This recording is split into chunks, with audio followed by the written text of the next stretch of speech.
Ukraine Russia যুদ্ধের চলছে ৯১৫তম দিন। এরই মধ্যে দেখা গিয়েছে শক্তিতে রদবদল।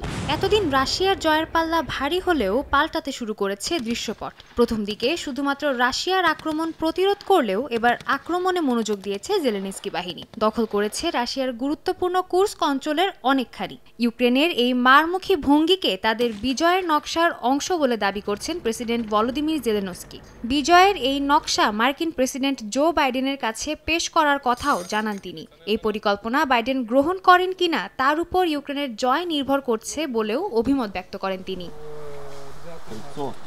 ইউক্রেনের কুর্স্ক দখলে অঞ্চলটির পরমাণু কেন্দ্র নিয়ে শঙ্কায় আছে রুশ প্রশাসন। কুরচাতভ শহরে অবস্থিত এই পরমাণু কেন্দ্রটিতে আধুনিক প্রযুক্তির নিরাপত্তা বেষ্টনী না থাকায় এতে হামলা করা অত্যন্ত সহজ হবে বলে মনে করছে কর্তৃপক্ষ। তাই বাহ্যিকভাবে নিরাপত্তা ব্যবস্থা জোরদার করা হয়েছে এই পরমাণু কেন্দ্রে।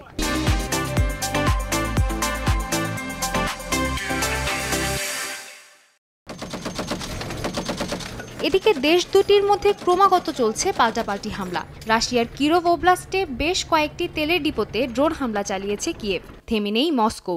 ইউক্রেনীয় বিমান বাহিনীর অভিযোগ, যুদ্ধ শুরুর পর গত ২৬ আগস্ট ইউক্রেনের বেশ কয়েকটি অঞ্চলে এ যাবৎকালের সবচেয়ে ভয়াবহ বিমান হামলা চালায় মস্কো। তবে রুশ সেনাদের হামলার মুখে ইউক্রেনের পাশে দাঁড়িয়েছে ন্যাটো। এই যুদ্ধে টিকে থাকতে এবং জয় পেতে জেলেনস্কি বাহিনীকে যাবতীয় সহায়তার কথা জানায় পশ্চিমা সামরিক জোট। সাদিয়া তাসনিম, সময় সংবাদ।